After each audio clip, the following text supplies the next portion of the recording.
faculty of IAIN Pekalongan should be proud. Due one of lecturer at this faculty has attained postdoctoral degree. He is Professor Dr. Adi Dedi Rohayana, MAG, lecturer of Sharia Faculty of IAIN Pekalongan, and Director of Postgraduate Islamic State Institute of Pekalongan. In the journey as the one of faculties at IAIN Pekalongan, Sharia Faculty has attained many achievements that we should be proud of, which are: first, on 2021, Model Court Team of Sharia Faculty of IAIN Pekalongan got third winner of Sharia Faculty National Moot Court Competition at IAIN Ponorogo. Second, Qiraatul Kutub Student Activity Unit of Sharia Faculty of IAIN Pekalongan got third winner of National Sharia Event 2021 at UIN North Sumatra. The third, on 2020, Mar'atul Ula won first prize of National Haka Fair. And the fourth, Law Debate Student Activity Unit of Sharia Faculty of IAIN Pekalongan got semi-final of Constitution Debate Competition at Religion, Science and Research Olympiad or OASE 2021. As the faculty that has been existing since time Pekalongan converted into IAIN Pekalongan, this faculty has been creating many successful alumni. We proudly introduce one of our successful alumni. He is Midam Yusria Ahmad, SHI MAG, as an advocate, lecturer, and mediator. Sharia Faculty of IAIN Pekalongan also contributes in raising knowledge and academy through the journal that we have published on some platforms, which are: first, Journal of Islamic Law accredited by Sintatu. The journal is published by Sharia Faculty of IAIN Pekalongan. The articles of this journal are published biannually on June and December. Second, Al-Hizbah Journal of Islamic Economic Law accredited by ISSN. The journal is published by Department of Islamic Economic Law of Sharia Faculty of IAIN Pekalongan. The articles of this journal are released biannually on May and November. The third, Asian Journal of Law and Humanity accredited by ISSN. The journal is published by Sharia Faculty of IAIN Pekalongan. The articles of this journal are published biannually on March and October. The fourth, Manabia Journal of Constitution Law accredited by ISSN. The journal is published by Department of Constitution Law Sharia Faculty of IAIN Pekalongan. The articles of this journal are released biannually on July and December. And fifth, Al-Hukam Journal of Islamic Family Law accredited ISSN. The journal is published by Department of Islamic Family Law Sharia Faculty of IAIN Pekalongan. The articles of the journal are published biannually on April and October. Not only contribute in raising knowledge and academic, but we are also giving many facilities for students to encourage them on raising skills and talents they have. Through some institutions that we met for students, which are Graha Journal,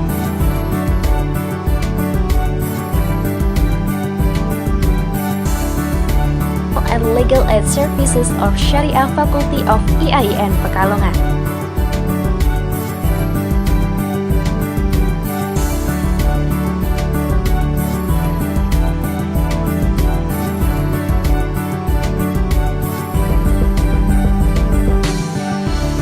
Otherwise, we also give opportunity for students who want to explore their potentials through Student Activity Unit.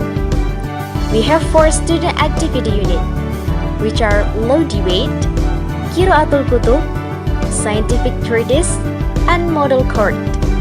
At Student Association of Sharia Faculty of IAIN Pekalongan, that is Student Association of Constitution Law, Student Association of Islamic Family Law, and Student Association of Islamic Economic Law. However, Students who want to explore their potential through internal organization, they can join Student Executive Council members or DEMA and Student Senate or SEMA at Sharia Faculty IAIN Pekalongan. Supported by many adequate infrastructures, those are comfortable classroom, sport facilities like gyms and sport arena, and student scholarship academic. Sharia Faculty of IAIN Pekalongan is determined in creating educated generation with a good spirituality for the bright future.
Academy, Nanti mau ambil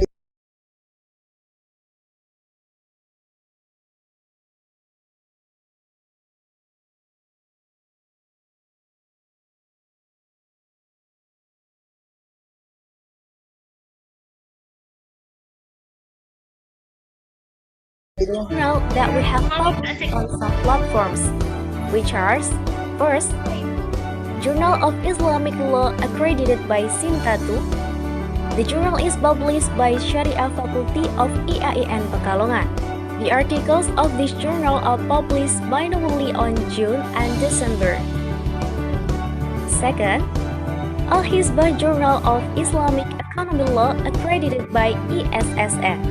The journal is published by Department of Islamic Economic Law of Sharia Faculty of IAIN Pekalongan. The articles of this journal are released biannually on May and November. The third, Asian Journal of Law and Humanity accredited by ISSN. The journal is published by Sharia Faculty of IAIN. The articles of the journal are published biannually in March and October. The fourth,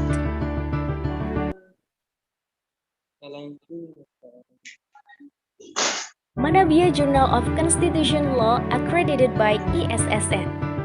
The journal is published by Department of Constitution Law Sharia Faculty of IAIN Pekalongan. The articles of this journal are released biannually on July and December. And fifth, Al-Hukam Journal of Islamic Family Law accredited ISSN.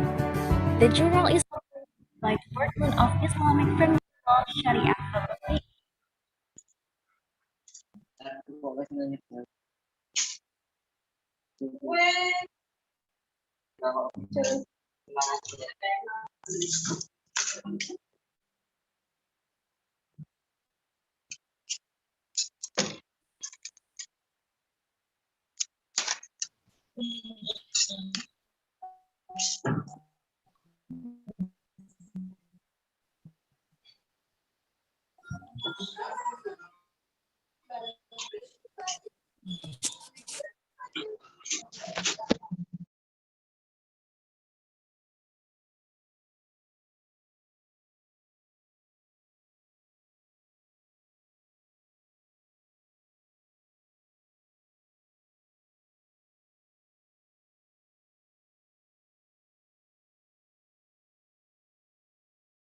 On March and October.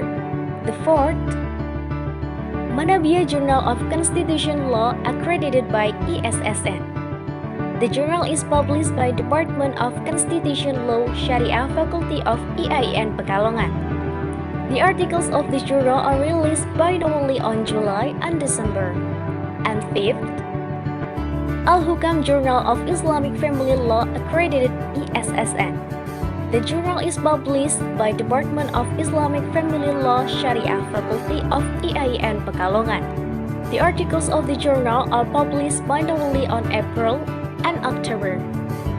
Not only contribute in raising knowledge and academic, but we are also giving many facilities for students to encourage them on raising skills and talents they have. Through some institutions that we met for students, which are Graha Journal,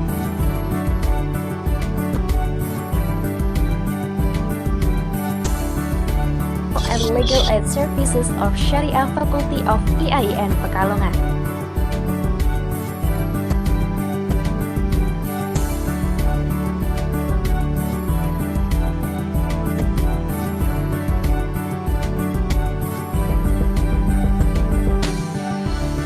Otherwise, we also give opportunity for students who want to explore their potentials through Student Activity Unit. We have 4 student activity units, which are Law Debate, Qiraatul Kutub, Scientific Treatise, and Model Court. And Student Association of Sharia Faculty of EIN Pekalongan, that is Student Association of Constitution Law, Student Association of Islamic Family Law, and Student Association of Islamic Economy Law. However, students who want to explore their potential through internal organization, they can join Student Executive Council members or DEMA and Student Senate or SEMA at Sharia Faculty EIN Pekalongan. Supported by many adequate infrastructures, those are comfortable classroom, sport facilities like gyms and sport arena, and student scholarship academic. Sharia Faculty of EIN Pekalongan is determined in creating educated generation with a good spirituality for the bright future.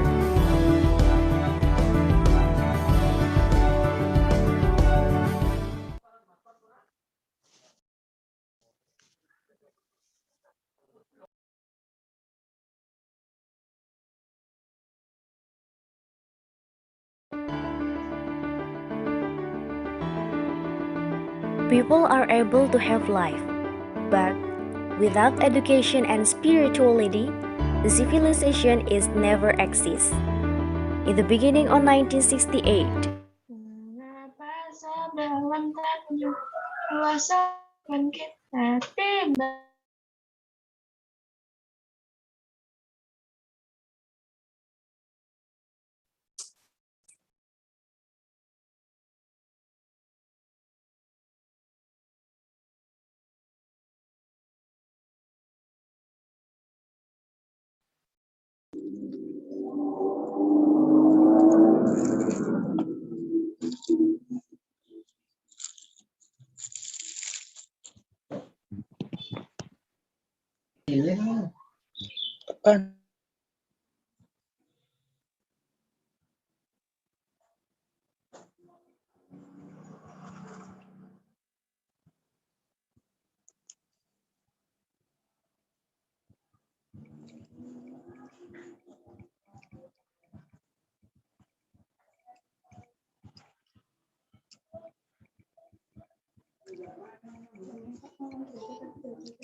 Cek market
Mas Iski.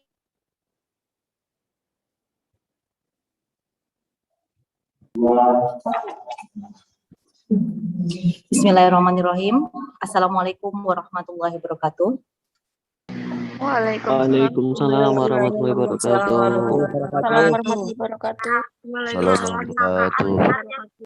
The Honorable Rector of Institut Agama Islam, The Honorable Vice Rector of Institut Agama Islam Negeri Pekalongan, The Honorable all of the Dean, Vice Dean, all the speaker, and the participant attending today's event. First of all, we would like to welcome all of the attendants at the first International Conference on Sharia and Legal Studies 2021, Sharia Faculty of EIN Pekalongan. The event will be held 9 to 10 November 2021. Of the event, let us begin with reciting Al-Fatihah together. Al-Fatihah.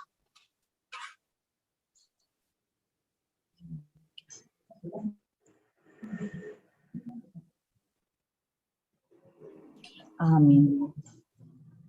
The next event, let us sing the national anthem, Indonesia Raya.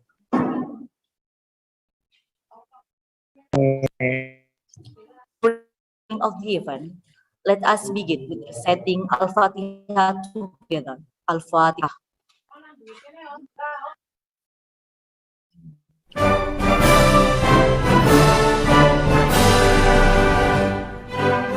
Amin.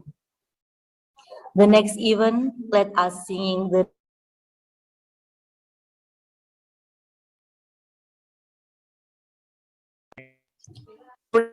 of the event. Let us begin with reciting Al-Fatihah together. Al-Fatihah.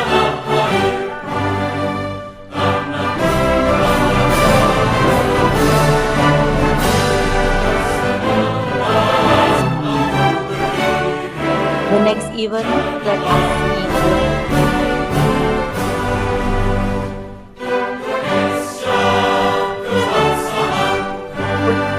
of the event.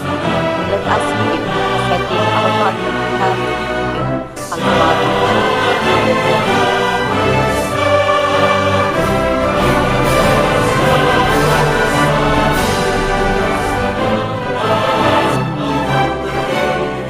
The next event, let us sing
Because in our faculty, we call Sharia and legal science can develop optimally at the same time. Therefore, this international conference aims to discuss the development of Sharia in legal studies of the moderate character by comparison between Indonesia and other countries, discuss the harmonization of Sharia in legal studies by comparison between universities in Indonesia and universities in other countries, and disseminate research based on Sharia and legal studies of the moderate character. Distinguished guests, ladies and gentlemen, as Dean of the Sharia Faculty of IAIN Pekalongan, I would like to express my gratitude and deep appreciation to all parties who support this conference, the Rector and Vice Rectors of IAIN Pekalongan, speakers, presenters, and participants. I would also like to thank the committee team for preparing this event. I hope that all of you can enjoy pleasant discussion, gain new insights about Sharia and legal studies, and can expand your network personally nor institutionally. Finally, enjoy this conference and see you at the next conference. Thank you very much. Assalamualaikum warahmatullahi wabarakatuh. Waalaikumsalam warahmatullahi wabarakatuh. The fourth agenda allows us to invite Rector of Institut Agama Islam Negeri Pekalongan to deliver opening speech and formally start the event. The Honorable Association Professor Dr. Zainal Mustaqim, MPD, the time is yours. Assalamualaikum warahmatullahi wabarakatuh. Waalaikumsalam warahmatullahi wabarakatuh. Bismillahirrahmanirrahim. Alhamdulillahirabbil alamin. Salatu wassalamu ala asrafil anbiya'i wal mursalin sayyidina wa maulana Muhammadin wa ala alihi wa sahbihi ajma'in amma ba'du. The Honorable Vice Rectors, the Honorable invited speakers, the Honorable Faculty Deans and Director of Postgraduate Program of IAIN Pekalongan, conference presenters, participants, and the organizing committee, distinguished guests, ladies and gentlemen. The theme of the first international conference on Sharia and Legal Studies, ICSLS 2021, Development of Sharia and Legal Studies of the Moderate Character in the Global Context, is very interesting and challenging to discuss. Sharia and legal studies are two dimensions that greet each other, dialectical, and provide mutual support in harmony. However, the relationship between the two cannot develop optimally, even paradoxically. Therefore, for the two sciences to be harmoniously and dialectically correlated and developed optimally in the national and global context, then the flexible, dynamic, rational, and moderate character is needed. The theme is in line with the vision and mission of IAIN Pekalongan as an Islamic higher education institution in Indonesia that carries out the mandate from the Ministry of Religious Affairs to develop harmony of science and religion toward a pious, smart, excellent, and moderate society at the global level. To realize the vision and mission IAIN Pekalongan requires support and cooperation from various parties, especially Indonesian and overseas universities. Therefore, as Rector of the State Islamic Institute of Pekalongan, I appreciate this conference. Hopefully, this conference will be insightful for all of us and will be the starting point for productive and sustainable collaboration between IAIN Pekalongan, particularly the Faculty of Sharia and numerous universities involved in this event. Amin, amin ya rabbal alamin. Ladies and gentlemen, my thanks and deep appreciation to the speakers for providing enlightenment. First, Professor Ann Black, Faculty of Business, Economics and Law, University of Queensland, Australia. Second, Dr. Hajah Mas Nuraini binti Haji Muhyiddin, Dean Faculty of Sharia and Law, University Islam Sultan Syarif Ali Brunei Darussalam. Third, Associate Professor Dr. Rohaida Nurdin, Head of Graduate Program, Faculty of Law, University Kebangsaan Malaysia. Fourth, Associate Professor Dr. Rusdani, Islamic Studies, Universitas Islam Indonesia. Fifth, Dr. Khatibul Umam, Faculty of Law, Gajah Mada University. And fifth, Associate Professor Dr. Muhammad Hasan Bisri, Syariah Fakulti Yan Pekalongan. Thank also to all involved in this international conference. I hope, ladies and gentlemen, all presenters and participants can actively participate in this conference. To the organizing committee, I also hope that this conference can be annually held not only this year, but also in the second, third, fourth, and so on. Distinguished guests, ladies and gentlemen, the last point that I would like to express is that our happiness, our appreciation for this conference. I hope this conference goes well and that you all enjoy this conference, even though it is organized virtually. Hopefully, we will meet face-to-face some other time. Before the main event begins, let's hope for the guidance and blessing of Allah Subhanahu wa Ta'ala. We officially open this conference by reciting Basmalah together. Bismillahirrahmanirrahim. Thank you very much. Assalamualaikum warahmatullahi wabarakatuh. Waalaikumsalam warahmatullahi Wabarakatuh.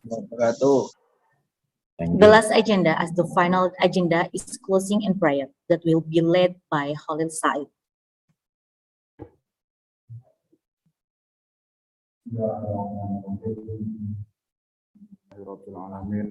Allahumma salli ala sayyidina wa maulana Muhammadin al-Fatih lima ughliq wal khatimi lima sabat nasiril haqqi bil haqq wal hadi ila siratikal mustaqim sallallahu alaihi wa alihi wa sahbihi haqqa qadrihi wa miqdarihil azim. Allahumma rzuqna fahman nabiyyin wa hifdzal mursalin wa ilhamal malaikatil muqarrabin bi rahmatika ya arhamar rahimin. Allahumma ighfir lana wa liwalidina warhamhuma kama rabbayana shaghira. Rabbana atina min ladunka rahmah wa hayyi lana min amrina rasyada. Rabbana iftah bainana wa baina qaumina bil haqqi wa anta khairul fatihin. Rabbana atina fid dunya hasanah wa fil akhirati hasanah wa qina adzabannar. Wa sallallahu ala sayyidina wa maulana Muhammadin wa ala alihi wa sahbihi wa sallama walhamdulillahi rabbil alamin.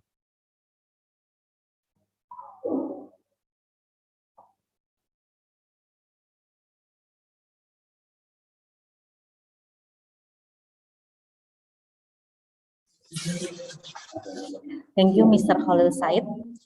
Before closing the opening ceremony, to all participants and attendants, please kindly start your camera for a photo session. The committee will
Thank you very much.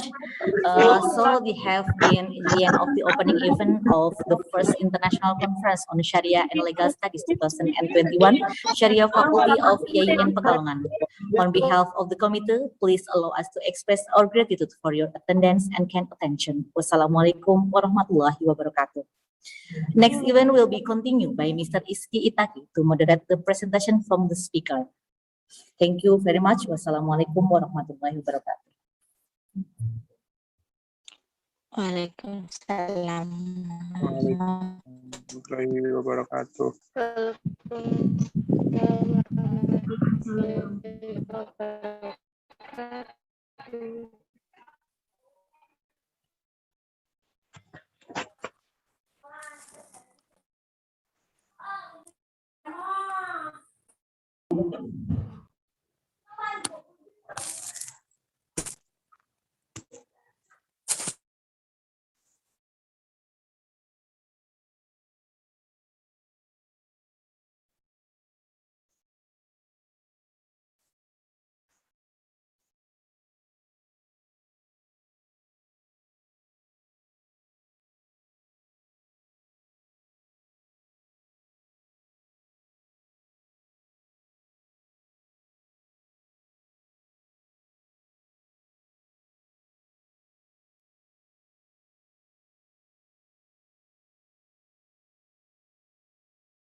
Assalamualaikum warahmatullahi wabarakatuh. Waalaikumsalam warahmatullahi wabarakatuh. Good morning, everyone. Good morning. Morning, sir. I hope you are doing good today. Respectable Director of IAIN Pekalongan, respectable all phases of Rector of IAIN Pekalongan, the Honorable, the Dean of Faculty of Sharia IAIN Pekalongan, and the Honorable Vice Deans of the Faculty of IAIN, Faculty of Sharia IAIN Pekalongan, and Honorable all lecturers and all participants of this international conference. Ladies and gentlemen, please allow me to introduce myself. My name is Iski Itaki, and I will be the moderator of the keynote speaker of the first day of this international conference. And I'm very happy to see you here today, virtually, I mean, and welcome for all the participants, especially for all the keynote speakers today. For today's topic, or for today's international conference will be about the development of Sharia and legal studies of the moderate character in the global context. Ladies and gentlemen, today we have three fascinating keynote speakers, I think, and who will be delivering their presentation in this international virtual conference. For the first keynote speaker, we have a very amazing speaker, I think. Yeah? This is the Associate Professor Anne Black. Good morning, or good morning, Mrs. Anne Black. So what time is it now in Australia, I think?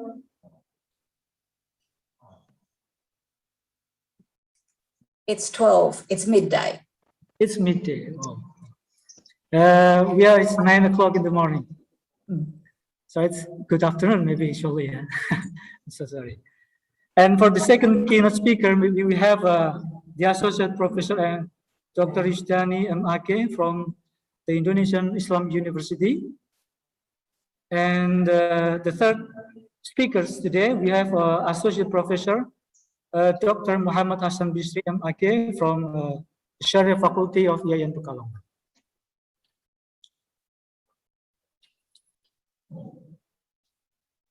Okay, ladies and gentlemen, before we start our virtual conference here, I want to give you kind of a rules of the session. Yeah. So before the presentation begins, yeah, let me inform how the presentation will be going on. So the first is presentation of the material. So for all the keynote speaker will be presenting all the materials. Yeah. Keynote speaker keynote speaker 1, keynote speaker 2, and keynote speaker 3. So after that, after this presentation, there will be discussion session. So there will be discussion session for all the participants, or maybe for those who want to ask more about the material from the keynote speaker somewhere. And okay, now please allow me to welcome the first speaker. Yeah, the first speaker. This from the University of Queensland. Yeah, I have introduced you before. The Associate Professor Anne Black. Yeah, looking at her article. Yeah, I mean her interest is on Islamic law, especially in Brunei Darussalam or in Southeast Asia context. Yeah, and I think it will be very interesting to know more about her perspective of international, of Islamic law. And today she will be delivering the presentation about the development of Sharia and legal studies in Australia. Please, Mrs. Anne Black, time is yours. Now, can I screen share my PowerPoints? Okay, okay, ma'am.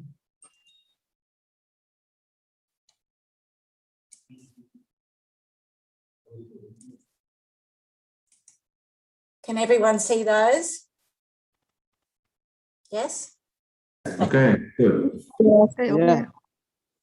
So I'm looking at the development. Yes. The development of Sharia and legal studies in Australia. So a very different context to Indonesia. But my focus is on law schools. And of course, in addition to law schools, there are many centres that offer courses outside of law. So courses within the humanities, within social science departments and theology centres that look at Sharia. And these are for teaching aspects of the religion and science of Islam through religious studies and also political science perspectives. So of our 43 universities, 7 have a dedicated centre or stream looking at Sharia in the sort of more religious context.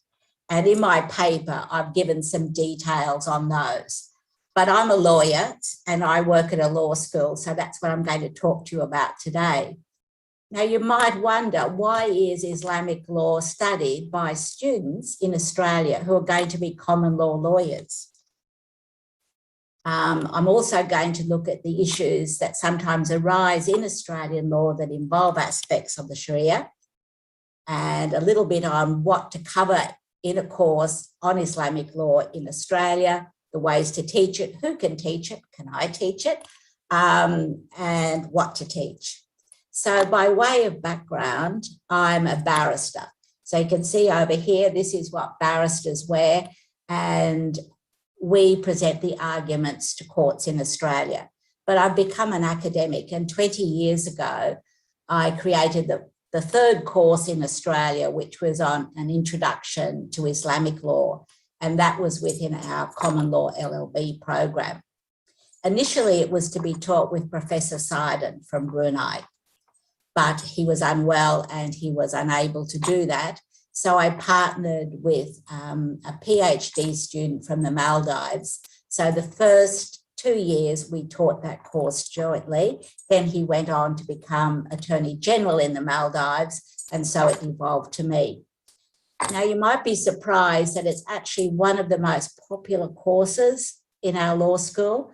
So often I'll have up to 200 students studying this course with me. Most of them are not Muslim. And I've also taught similar courses in Canada at the University of Vienna, and I've been the supervisor of 3 PhD theses on Islamic law. One was an Indonesian, one was a student from Bangladesh, and one is an Australian student who was looking at inheritance and how our legal system can be more accommodating of Sharia inheritance principles for Muslims. Now, do you think it's surprising that in a secular nation like Australia with a secular legal system, we don't have Sharia courts, Islamic law is not a recognised source of law, that we teach a course on Sharia? We're a multicultural country, as you know, we're multilingual, multi-faith, but we have a single one law for all common law legal system. And partly that's because our constitution requires that the state be neutral as to religion and not promote one religion over another. You might find it surprising too that Muslims are a very small part of our population. About 2.5% of Australians are Muslim. So the largest group, about 60%, are Christians, and then the next largest group, 30%, have no religion. So that's a growing trend in a secular country like Australia. Then Muslims are the next group, then Buddhists, Hindus, etc., sheikhs, sorry. So it goes down. But so it raises the question, why do we then have these courses on Sharia in a country like this? And that's what I'll try and share with you. We have non-Muslim professors like myself and others that you would know, perhaps Tim Lindsay would be well known to you. And we also have Muslim legal academics taking these courses, and probably they take the majority of courses in Australia. And some of those names you may in fact know. The first course on Sharia, or Islamic law as we call it, was at Charles Darwin University, and that was in 1997. But the world was changing, and that's why suddenly Australians became interested in learning about other legal systems. There were global factors such as international trade, often with Muslim countries like your own. And we realised that Southeast Asia is important to all Australians, economically, strategically, politically, even in the management of COVID. What happens in our region is important to us. And also nationally, things were changing. We wanted to be a harmonious society. We were multicultural, but we needed to know each other better.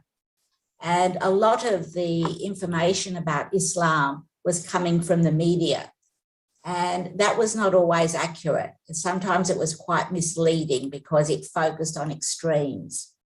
We also thought it was important for lawyers and judges to know something about the citizens that might be bringing disputes to them. And by looking at one legal system, as you know, you get insights into your own. So through comparison, you can gain knowledge about your own as well as the other system. And also we had Muslim students who were starting to study law as well, and it would be accommodating for them to see their system of law included in our courses. So it was important too, because sometimes issues on Islamic law do arise in Australian courts. So even though it's a secular court, in matters from family law to criminal law, some aspects at times arise. And I've written about these in my accompanying paper, but I'll just illustrate a couple now for you. So family relationships, about marriage, what makes a legal marriage, what happens when you divorce? You divorce Islamically, how do you divorce also under Australian law? And parenting orders, of course. So there's lots of cases that come to the courts by Muslim parties. There's discrimination and immigration cases, and I've explained some of those as well, and I don't have time to go through all of them. Of course, inheritance. Muslims often want a validly Islamic will, which is perfectly possible in Australia, but you have to write a will. If you die without having written a will, then it will devolve according to the common law rules. So inheritance is another issue that arises, and also sometimes even criminal law gets involved. So in this particular case here, this was 4 Muslim men who decided that a recent convert to Islam who was found drinking alcohol should be whipped. And they whipped him 40 times, causing reasonable injuries, and they were convicted of doing bodily harm. And the argument that that's the penalty under Sharia law was not accepted by the courts. There have been cases about underage marriage. That's something that we're quite strict on in our legal system. And what we call female genital mutilation, which you would call female circumcision, which is quite accepted in many Muslim countries, is illegal in Australia. So there have been cases where a Sudanese woman took her child to Sudan to have the girl have the female circumcision. She is convicted when she returns to Australia. And then we have honour killings. Now, this is not such a problem for people from Indonesia and Southeast Asia, but sometimes from the Middle East, that practice has migrated culturally to Australia as well. And the courts do not accept the cultural defence for that. So it crops up there as well. Sometimes too, in court. So is it contempt of court when a Muslim woman or a man refuses to stand for the judge? So we all stand when the judge enters the court as a mark of respect. And there have been several cases where Muslims have refused to stand for the judge. So in this particular case, El Zahad said she was assaulted during a raid on her home, and she wanted monetary compensation for that. So she brought the case and she refused to stand for the judge. She said she wouldn't stand for anyone except Allah. Now that resulted in a conviction of disrespectful behaviour in court. It's not a big penalty, a $1,000 fine. And she appealed against that, but the Supreme Court said it's a necessary rule to maintain respect for the judicial process. Now, I mention this case because Islamic opinion was sought. So we went to the National Imam Council and they told the court there was no prohibition on a Muslim standing for the magistrate or judge as a sign of respect. And they mentioned several hadiths involving the Prophet where he stood for someone who was not Muslim. And the Lebanese Muslim Association, because she was Lebanese, also said, we as Australians should respect the law of the land. So it's an interesting way how Sharia perspectives are brought into our courts. Also, similarly, should a Muslim woman give evidence wearing a burqa, closing her face, because we give oral testimony in our courts. So there have been a series of cases of women refusing to remove their face cover. And again, we went to the National Imams Council and they said it's not contrary to Sharia law for a woman to uncover her face when she's giving testimony. And it's not contrary to Sharia for the magistrate or judge to look at her, to know her identity and to make assessments as to her credibility. And they cited some scholars as well. So those are the interesting ways in which Sharia perspectives can come into the court. So what approach to use in Australia when you're teaching a course or studying a course on Islamic law? Well, I believe it needs to reflect the Muslim diversity that we have in Australia and the diversity across the Muslim world. So that will be different to a country like Indonesia or Malaysia or Brunei Darussalam, because you don't have that breadth that we do. So within Australia, we have 100 different nations from which Muslims have immigrated. Some are multicultural, but some are fairly monocultural, such as a country like Saudi Arabia. Some had a Sharia legal system.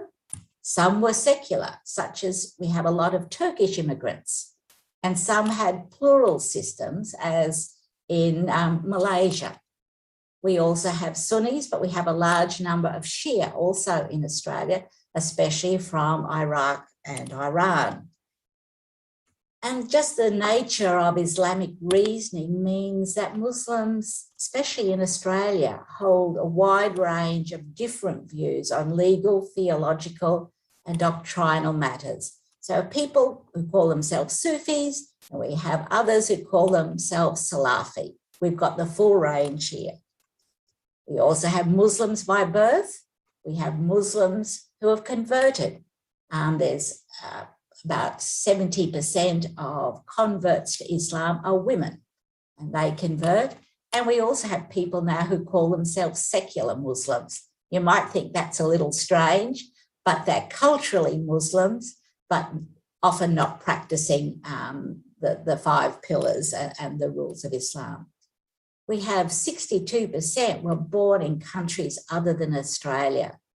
And some of them have different attachments to Islam based on the experience they had in their own countries. Some would like to see Sharia as a law of the land in Australia. Others left their countries because of adverse consequences of Sharia on their lives. So we're such a mix. So that's why it's important for us to have the diversity highlighted. Also, we're a democratic country like Indonesia and Malaysia is. And so we need to have these Muslim moderate views also expressed in our courses. And an Indonesian scholar who you might know, Nadia Hosen, has written on different kinds of views and how you can get a moderate perspective. We need to show that Sharia is compatible with democracy and that Muslims who live in our country can be good citizens of Australia and also devout and good practicing Muslims.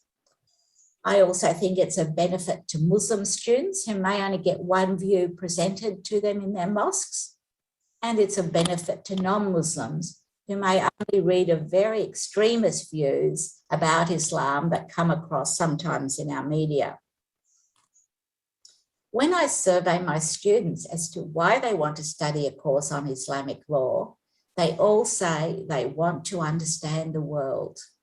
They want to make sense of events that are happening. So I'm just picking up on something quite topical.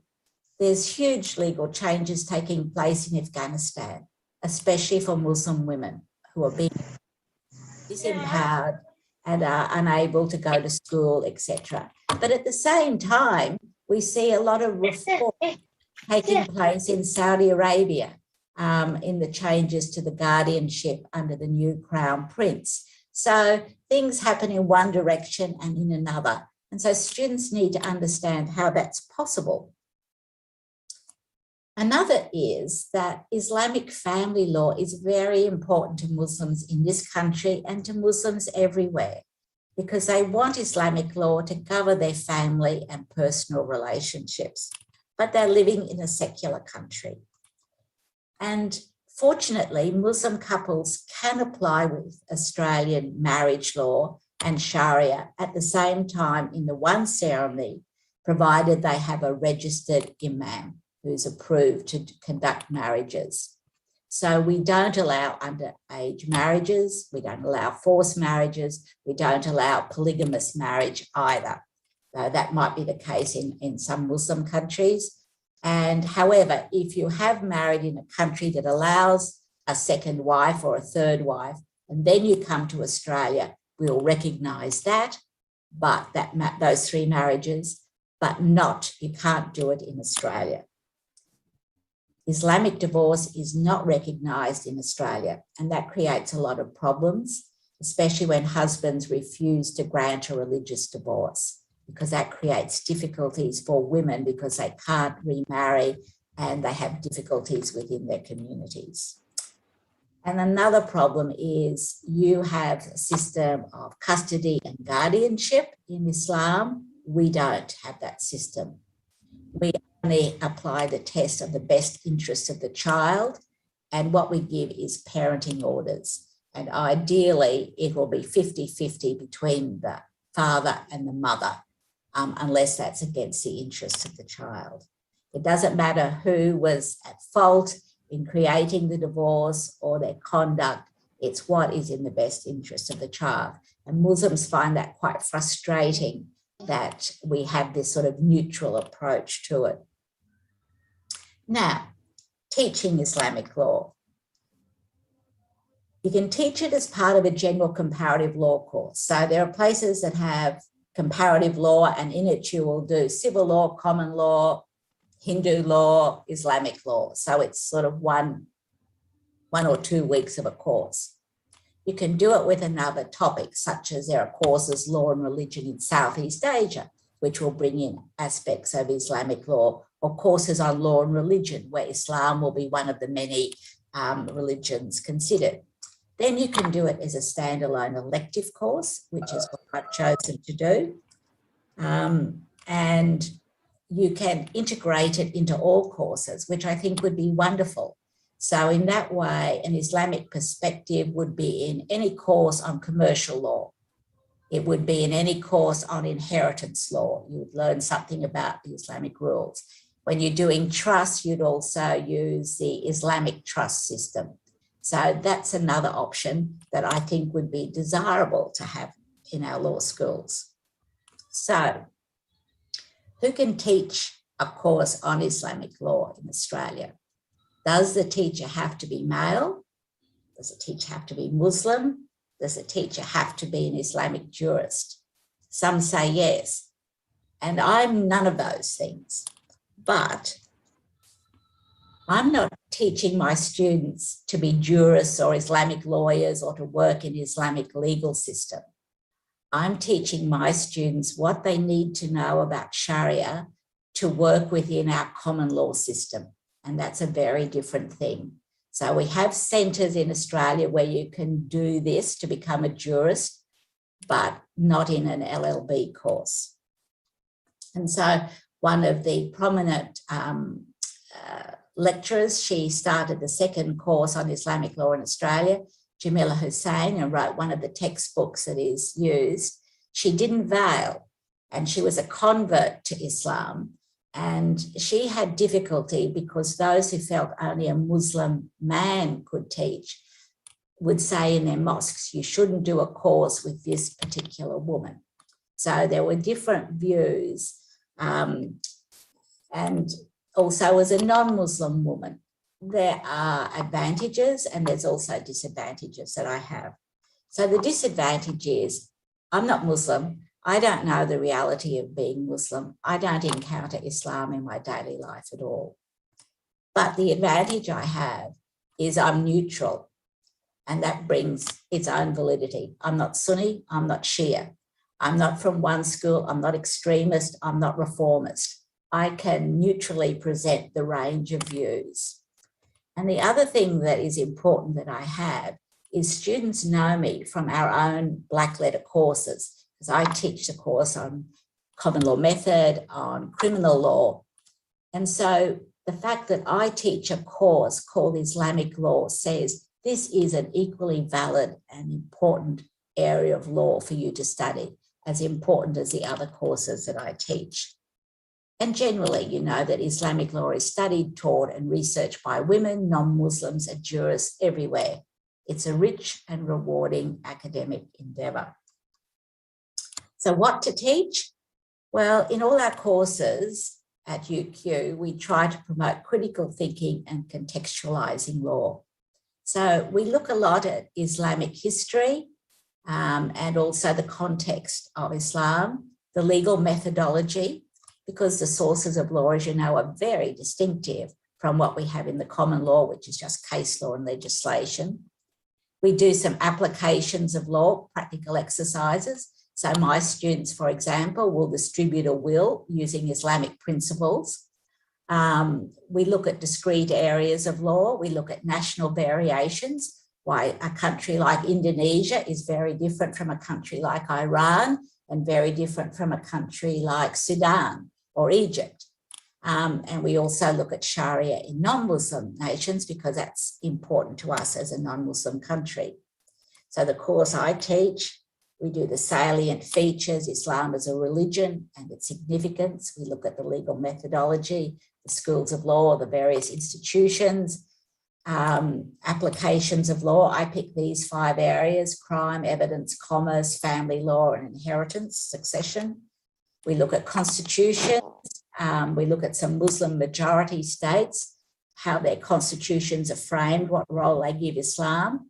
And we also look at Islamic law in non-Muslim nations like Australia and also some parts of Europe. So each part has 3 segments to it. Because of Zoom and COVID, I give an hour on Zoom. We also have a discussion issue and we do some applications in that. And I also get my students to do a video on Islamic history or culture or one of its leading individuals. Tunku Abdul Rahman, for example. We pick various leading figures to present on. So, to conclude, Australia is home to many cultures and many religions. How the nation and our legal system accommodates and engages citizens of other religions is important for us to be successful as a multicultural nation. As well, lawyers are very important. We're the gatekeepers to a complex legal system. And so knowledge of Islamic law is one way to prepare for practice in a country where Muslims are an integral part. I also think it's good for Muslim students. I don't have many. I'd have, say, if I have 100 students, maybe 3 or 4 are Muslim, but they can feel included in Australian law studies because it's a way of recognising Islam's importance in their lives and also the importance of Islamic law for the world, and for all of us to be better informed in this global world and to know each other better.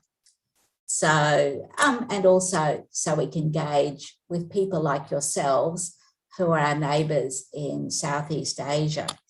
So just to end on, I'd like to thank the Dean and the organising committee, the Rector, the other contributors for giving me the honour to be included in this important conference today, and to the moderator for chairing this session.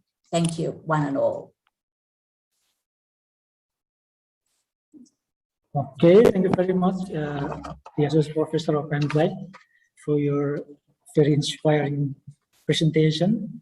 And for your information, she's currently supervising 3 PhD students, and one of them from Indonesia. And I think Ms. Amrek will be very recommended professor for you if you want to know more about Islamic law, if you want to study in Queensland, somewhere. I'd love Thank to you see very you. much. All right, thank you. Okay, for information, there's information for all the participants. If you have something to ask, yeah, you can prepare it by typing your question in the chat, yeah, so that we can answer, or we can try to collect all the questions from all the participants. So I mean here that you can start to write your question relating our material or our presentation or our keynote speaker today. Okay, then for the next keynote speaker, there will be Mr. Yusdani, Mr. Dr. Yusdani, MAK. He's from Indonesian Islamic University. Good morning, Mr. How are you today? Okay, good morning. I am fine, thank you. Okay, I think we have the same time here, eh? Okay, yeah. Okay, all right. Okay, Mr. Yusdani, you can, Mr. Yusdani here will be presenting the material about Islamic law and contemporary challenge. Please, Mr. Yusdani, time is yours. All right, thank you. Assalamualaikum warahmatullahi wabarakatuh. Waalaikumsalam warahmatullahi wabarakatuh. Alhamdulillahi rabbil alamin. Wassalatu wassalamu ala asyrafil anbiya wal mursalin. Sayyidina wa maulana Muhammadin wa ala alihi wa sahbihi ajma'in. Amma ba'du. First of all, I would like to thank to Honorable Director of IAIN Pekalongan, Vice Rectors of IAIN Pekalongan, and the Dean of Sharia Faculty of IAIN Pekalongan, and Vice Dean of Sharia Faculty IAIN Pekalongan, and the Director of the Postgraduate Islamic Studies of IAIN Pekalongan, and the committee, speakers, guests, and participants, and also the Honorable Associate Professor N. Black and Associate Professor Dr. Muhammad Hassan Bisri, and all speakers. All right, I think the first I appreciate this topic because International Conference on Sharia and Legal Studies, I think it is very interesting topic to share and to talk in this occasion. Okay, my topic is Islamic law and contemporary challenges. Yeah, I think if we try to understand that Muslims today face several problems, or we can level 3 levels of problems. Yeah, and I share my slide. The first is global challenges, and second is national challenges, and the third is local challenges. If we try to explain in detail what are global challenges, yeah, I think the first is very popular is what about human rights challenges. Human rights as a perspective, human rights as a discourse, or human rights as globality for the Muslim today. I think it is one of the global challenges. And the next, also, I think about the gender equality challenges. Yeah, challenges of gender equality also, I think there are challenges. And the third, also, we can be regarded as the global challenges, for example, empowerment, damage, or the damage of empowerment, and also the climate change.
Partisipannya dua, berarti saya salah masuk room. Oh, breakout room. Oke. Oke, I'll check.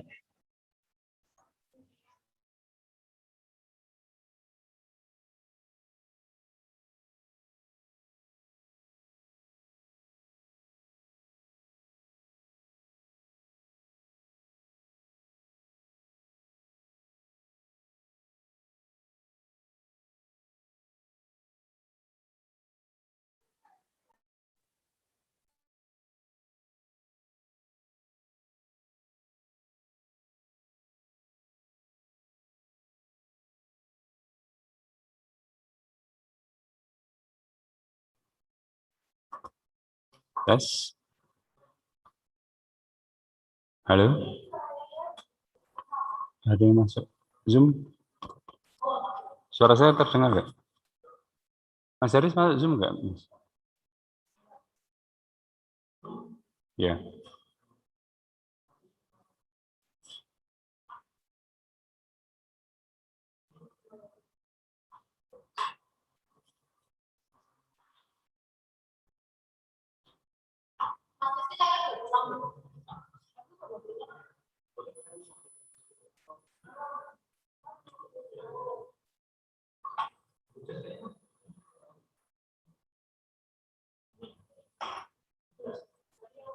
Terima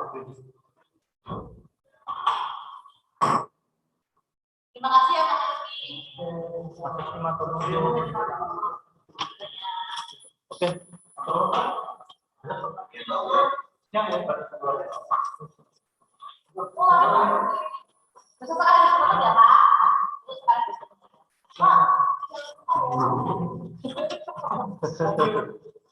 Mas saya lupa ya, Bu ya.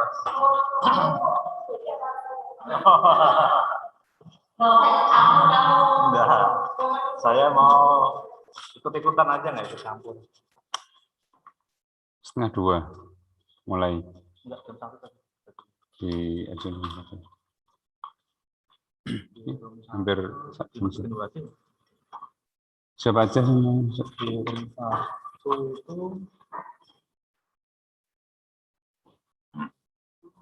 Mutaifin ini Pak di Paralel. Mutaifin mu. Iya, mu.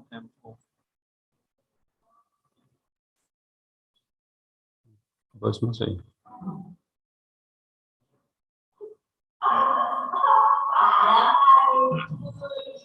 Orang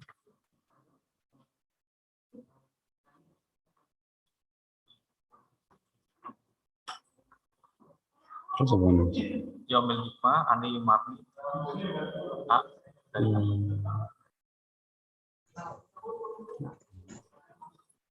Yaumil Hikmah. Ani ada. Ani Yaumil Hikmah. Gimana? Udah gabung.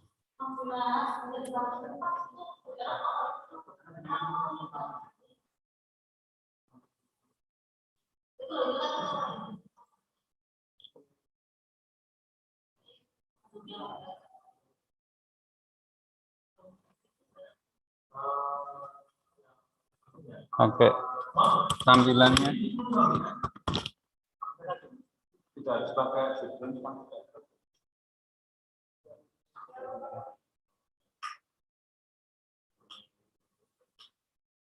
pakai laptop yang ini nggak?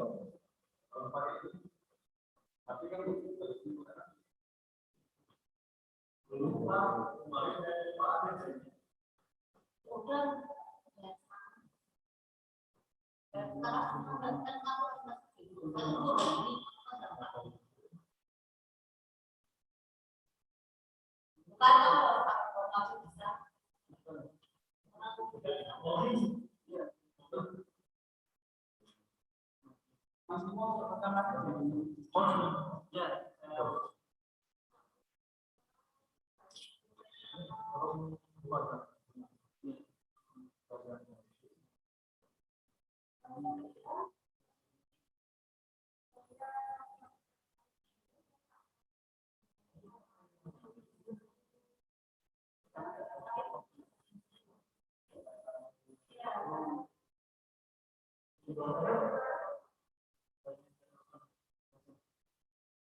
ini pakainya apa Mas Joni? Yang ini. Open pass.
Gimana?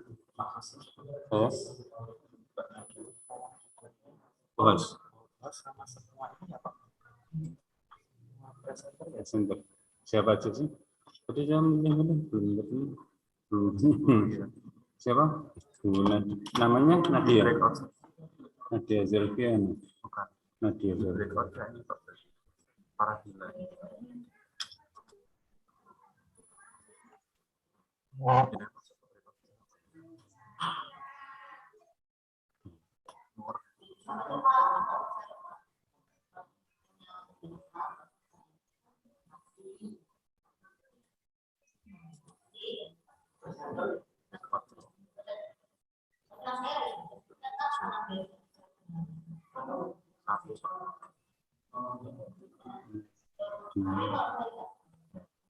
Nadia Fadila.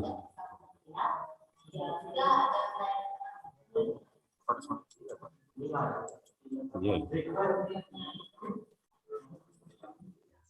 Ini tak kasih info aja, semua yang presenter keluar dulu minta ke host untuk jadikan host itu apa? Host. Mas ini kalau sudah masuk room nggak bisa jadi host. Berarti harus keluar dulu dari room.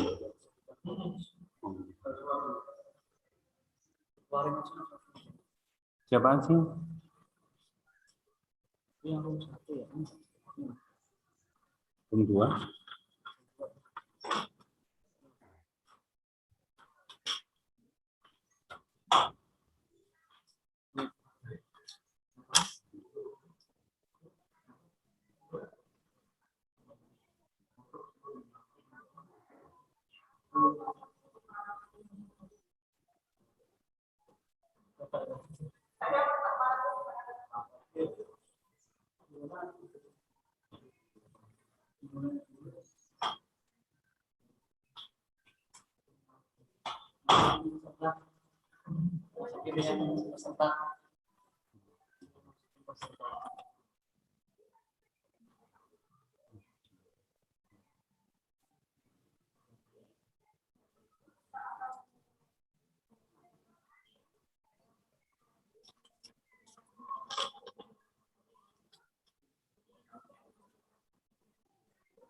Ini sudah direkam belum?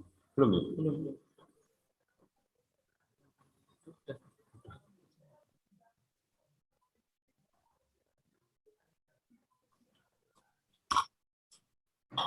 Masalah keluar dulu kan? Ya nanti tak keluar dulu. Jadikan ku host maksudnya. Bu Eros keluar dulu dari room, saya jadikan ku host.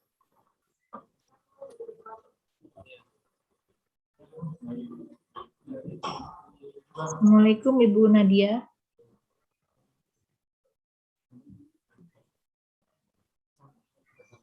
Namanya siapa? Moderator ya? Sudah jadi co-host Pak. Bu. Udah Saya sudah Berarti co-host bisa belum? masuk lagi. Masuk lagi. Udah join grup.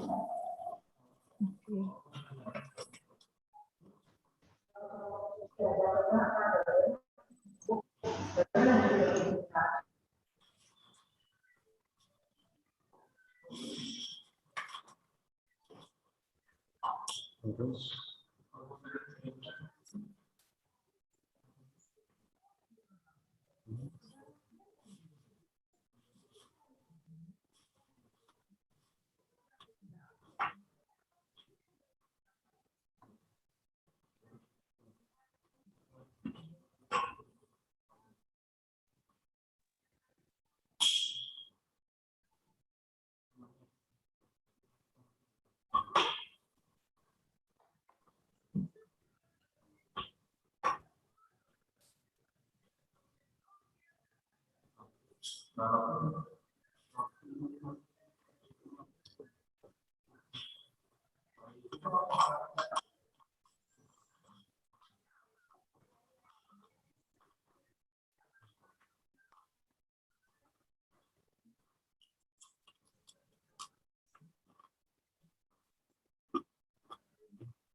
sudah.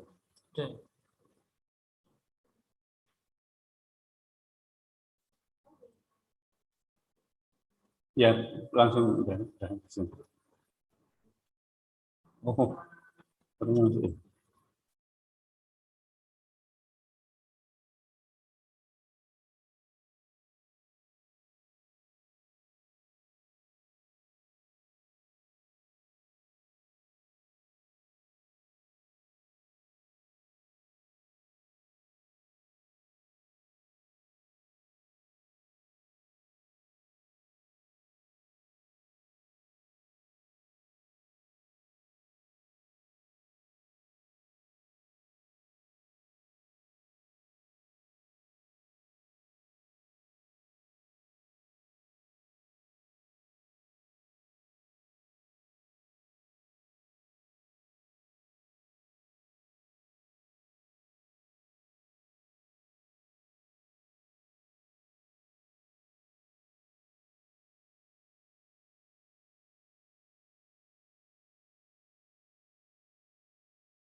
Mohon izin untuk Pak Rahmadhanil, lalu juga Pak Dr. Mutaifin ya, untuk dapat masuk ke breakout room 1, Bapak Rahmadhanil. Pak Mutaifin juga, mohon izin Pak, di bawah itu ada breakout room.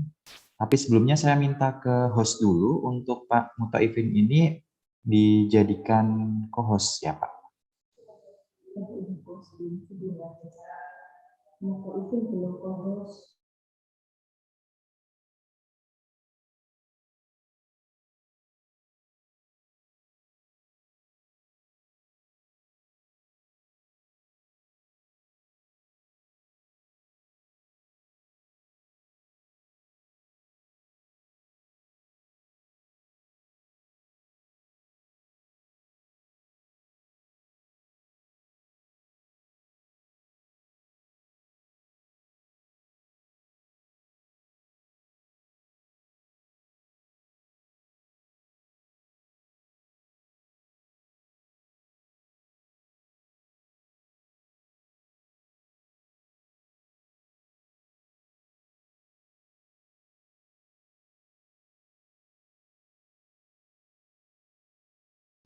Sampun, Pak.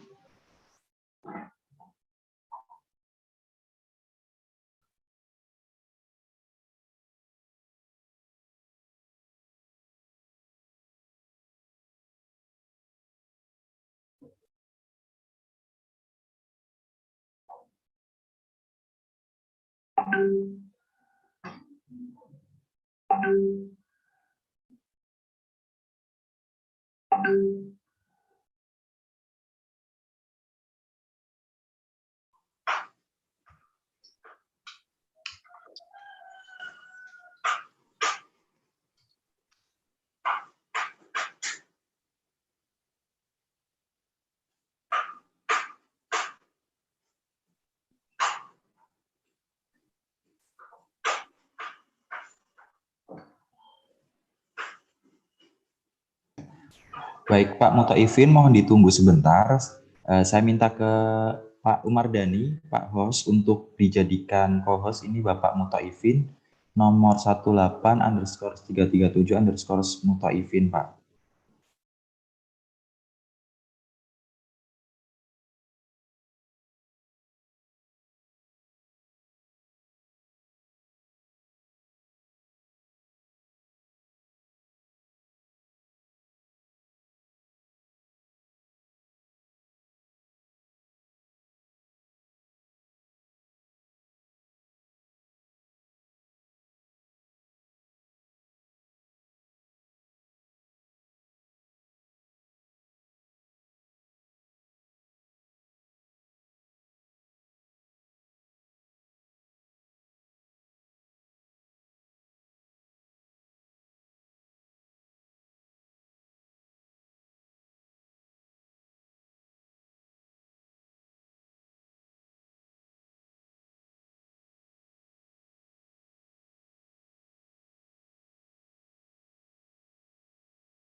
Ya, silakan untuk Bapak Ibu yang ada di sini dapat memilih breakout room ya. Ada 2 breakout room. Yang breakout room 1 itu membahas tentang Islamic Law, dan untuk breakout room 2 itu Legal Studies. Silakan bisa pilih more breakout room. Nanti bisa join di room 1 atau di room 2. Terima kasih.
Lah endi lelinge?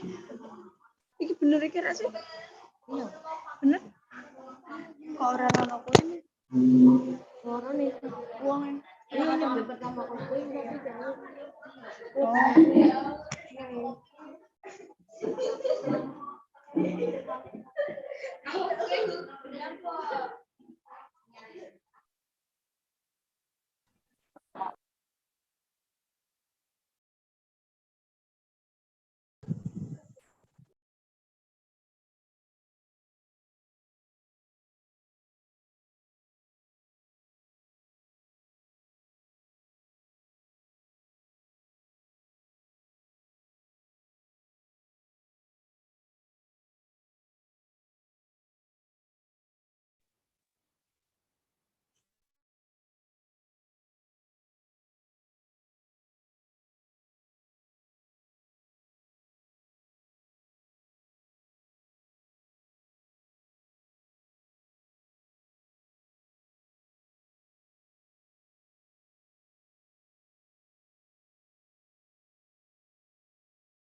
Well,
Selamat siang Pak Arif Al-Anang ya. Bapak, mohon izin, ini sebelum masuk ke breakout 1, saya mintakan ke host dulu untuk Bapak dijadikan co-host ya. Pak Umar Dhani ataupun Bapak host, mohon dijadikan co-host atas nama Bapak Arif Al-Anang, Pak.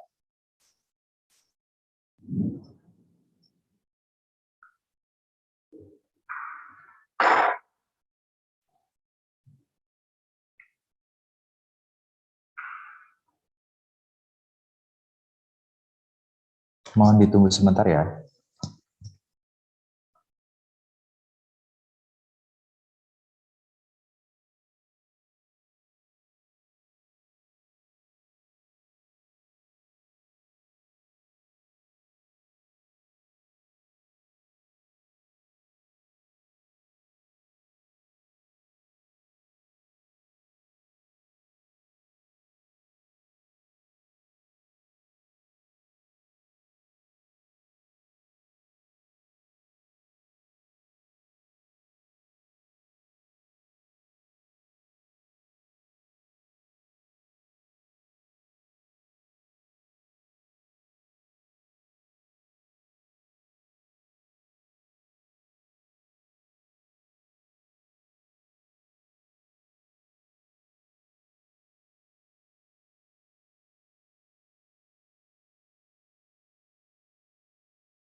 Baik, terima kasih Pak Arif sudah bisa masuk ke breakout room 1. Dan untuk mahasiswa-mahasiswa semua, silahkan bisa masuk ke breakout ya. Dipilih more breakout room 1 atau breakout room 2. Breakout room satunya terkait dengan Islamic Law. Untuk yang legal studies ada di breakout room 2. Terima kasih.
Apa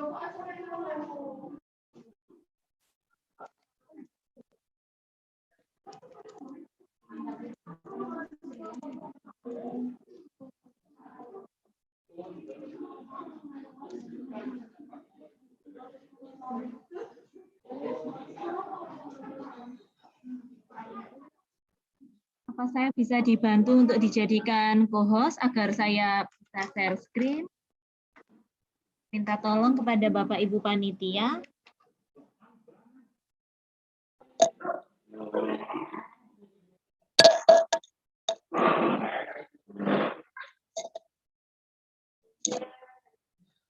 Bapak Ibu Panitia, apa saya bisa dijadikan co-host untuk bisa share screen?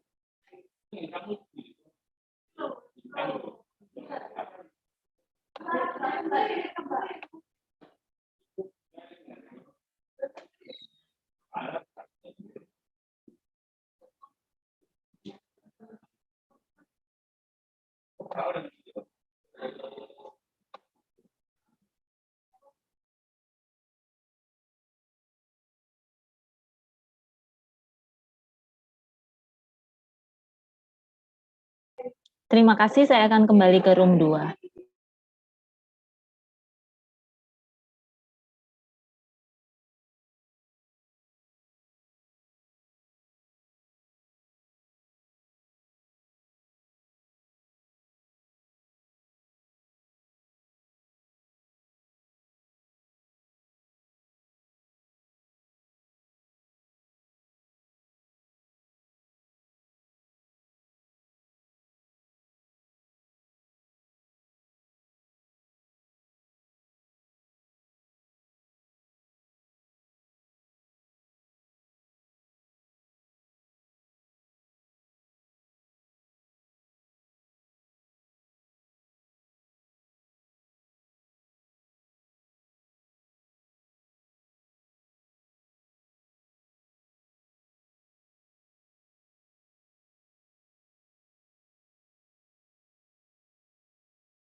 Tapi